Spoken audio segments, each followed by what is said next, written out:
folks gotta hear my message. You put that beat on, I beat on this track to relieve my stress.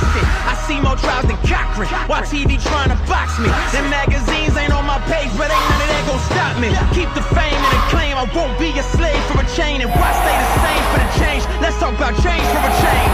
Mundane till the bank sale came for the game, pump vanity in your veins. Know they hoping I quit, but they hoping I die. Know they hoping I'm playing insane, cause they know I ain't playing. Got my faith on display, and I got some riders behind me, and they mean what they saying. Knock, knock, open up, you got your dough, hope you prepared now. And I think it's clear now, partner, we here now.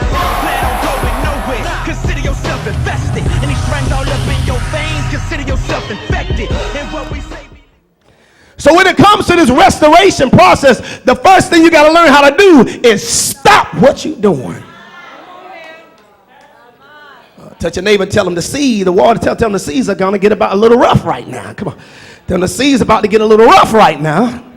Can I tell you a little history about why Joel wrote this book here? He wrote this because the children of Israel were living at a time of apostasy.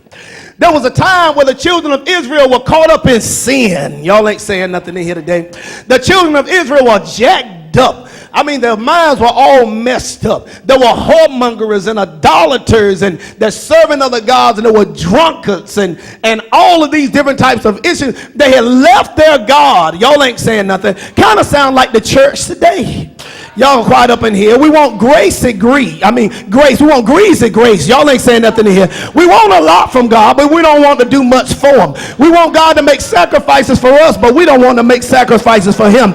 We have come to a time in churchology that the church has gotten away from holiness. Y'all ain't saying that. It doesn't make a difference how you live, and y'all ain't saying that. We just want to pull the lever and want God to send the money. Y'all ain't saying nothing.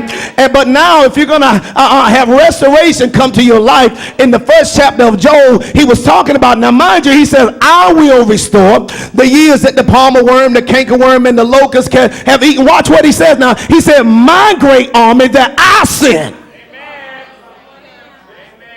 So there's some of us in here this morning that are enduring tremendous seasons of lack and doubt because of our issue. Y'all ain't saying nothing.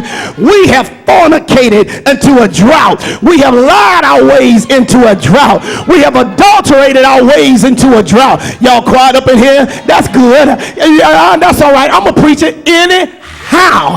And so we have done all of these things, and we've clubbed our ways in the drought.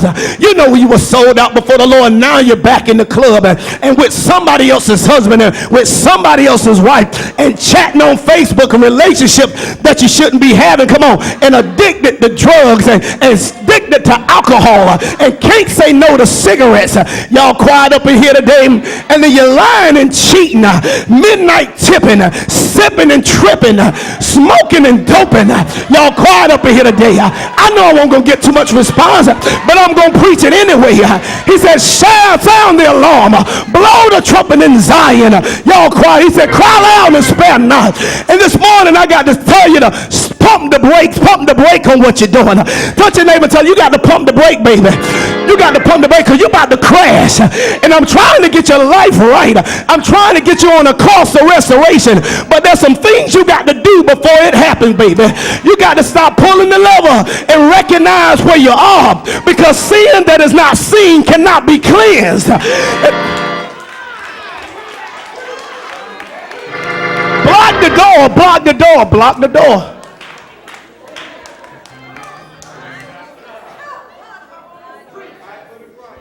See, in chapter 2, verse 25 is when it gets to the good part.